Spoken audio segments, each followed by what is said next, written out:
There will never be a point in your life where it's the right time to do a great thing.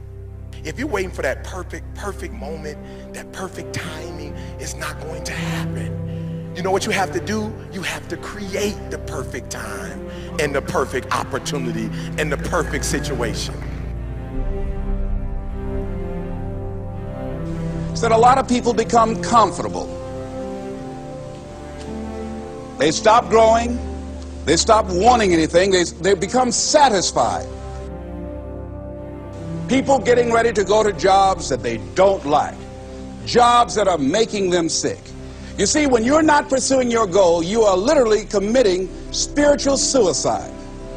When you have some goal out here that you're stretching for and reaching for that takes you out of your comfort zone, you'll find out some talents and abilities you have that you didn't know you have. When the messenger of misery visits you, what are you going to do? What will keep you in the game?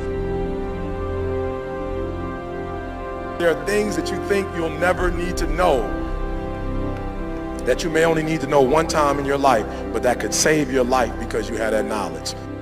Unless you attempt to do something beyond that which you've already mastered, you will never grow. What is it that you looked at some point in time and you decided that you couldn't do it, that you talk yourself out of it? If you're waiting on your next door neighbor to make it happen for you, it may not happen. If you're waiting on your mother or your father, they may be so ancient in their thinking that they don't understand this opportunity that you have. And if you're waiting on them, it may never get done. You don't beg average people to be phenomenal. You don't beg good people to be phenomenal. You just are phenomenal, and you will attract phenomenal. What reason can you remember that you can call on, that you can reach on, that can make you get back up? Find that reason. If you're not where you are, if you're not where you want to be, if you don't have what you want to have, if you're not where you think you should be at this particular place, it has nothing to do with the system, but it has everything to do with the fact that you're not making the sacrifice. I want you to make that dream become a reality, because if you don't, you will be working for somebody else to make their dreams become a reality. Everybody is against you or don't believe in you no more. And let me tell you something, that's a lonely feeling. It's a lonely feeling, particularly people that you're doing it for. Most people take their greatness, take their ideas to the graveyard with them. Listen to me, if it was easy, everybody would do it. There are people right now who are working who don't want to work. There are people who hate their jobs, but they keep getting up to do it. The wealthiest place on the planet is the graveyard. Because in the graveyard we will find inventions that we never ever were exposed to. Ideas, dreams that never became reality. Hopes and aspirations that were never acted upon. Question is, what are you going to do with your time? What drives you?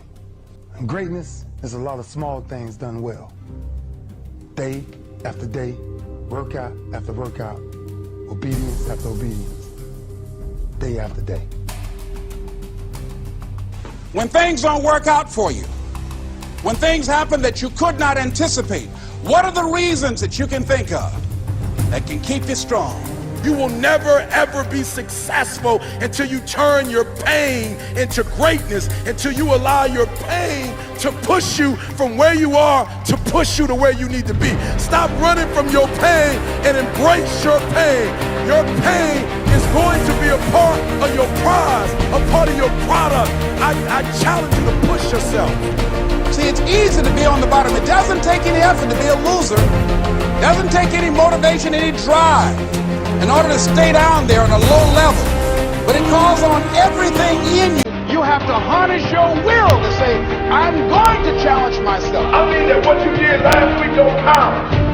Today is the only important day. There are 86,400 seconds in a day, and how you use those are critical. You got 86,400 today, and what you do today is going to cement who you are. Nobody's going to talk about what you did last week. That the biggest enemy you have to deal with is yourself. There's an old African proverb that says, if there's no enemy within, the enemy outside can do us no harm. You have this opportunity of a lifetime. It means absolutely nothing if you don't take advantage of it in the lifetime of this opportunity. I got a saying that when life knocks you down, try and land on your back, because if you can look up, you can get up. If you want a thing bad enough, to go out and fight for it, to work day and night for it, to give up your time, your peace, and your sleep for it. If all that you dream and scheme is about it, and life seems useless and worthless without it. See, it's time now. If you want to make this your decade, you've got to start saying yes to your life. You've got to start saying yes to your dreams, yes to your unfolding future, yes to your potential, as opposed to saying no. When you die, die on E. Leave no dream left behind, guys. Leave no opportunity left behind. When you leave this earth, accomplish every single thing you can accomplish. Listen to me. You're going to be here one day. But you'll never get here if you give up, if you give in, if you quit. And finally, guys, you got to want to succeed as bad as you want to breathe.